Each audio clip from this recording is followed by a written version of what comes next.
Well, if you're watching this video, you're probably in one of two geography courses, either a world regional course called World Studies in the middle school, or you're in the human geography course in the high school. And you may be wondering, why am I doing all this? What's the purpose? How does this really advance my development as a human being? And how does it open doors for me to be a professional or be a happy person when I leave school? And the answer is, of course, geography is really a survival skill. Everybody needs it, but it also leads into careers of interest. But first of all, we have to say, even if you don't become a professional geographer, you're going to use geography, and geography is important to you because geography basically helps people understand where they are. We really need to know our place in the world, and we really need to know how we're connected to other people and other places in the world. So, for example, if you're in middle school, you're probably studying rural to urban migration in China or in Africa, and you're wondering, just why do I need to know that? Well, the answer is actually pretty simple. That rural to urban migration produces a workforce in cities that goes into manufacturing things such as the clothes you're wearing. So we, in the United States, get most of our clothes from someplace overseas.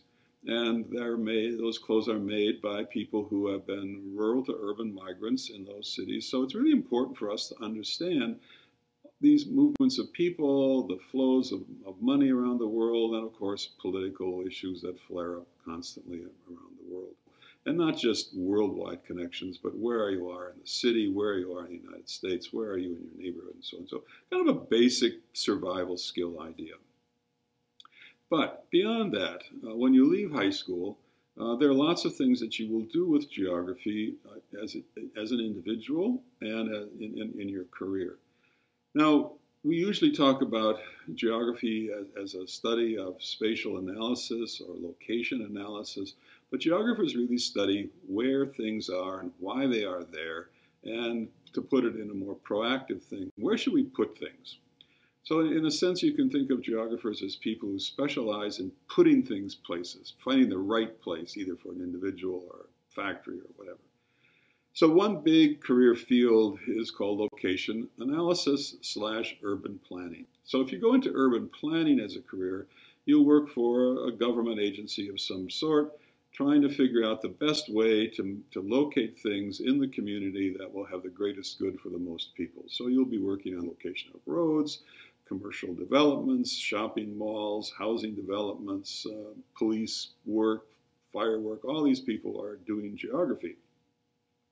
And then if you were in the private sector, say for working for Target or an operation like that, you'd be interested in knowing where the best place to put a store, what's the market area for stores, all these sort of location questions that have to do with the location of businesses.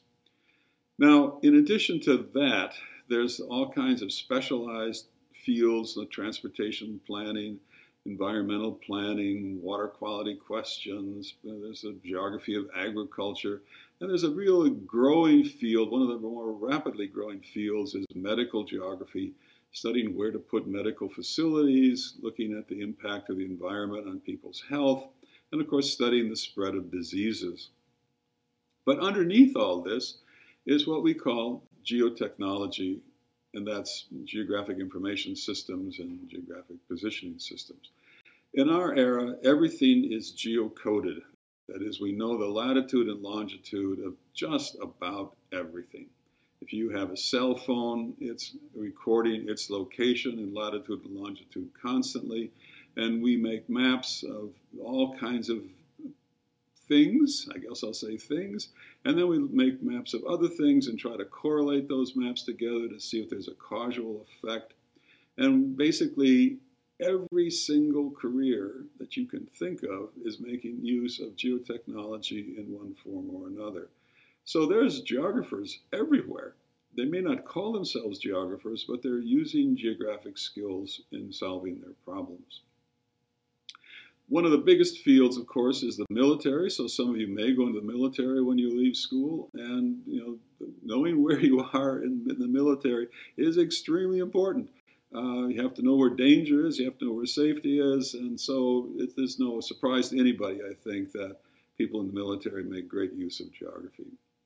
And people in the diplomatic service and government, the foreign relations, ambassadors and so on, they need to know what's going on in the world. They need to have a detailed knowledge of the places and people that they're interacting with. Now, most of us aren't going to become ambassadors, and most of us aren't going to become generals or admirals, but we're all going to use geography as we move around the surface of the earth in our own lives and careers. So even if you don't become an urban planner, and if you don't become a medical geographer, and if you don't become a cartographer using our fancy geographic information systems, you still are going to want to know where you are. And geography is basically focused on helping people know where they are, keeping them from getting lost, because being lost is no fun. So whatever you do when you leave high school,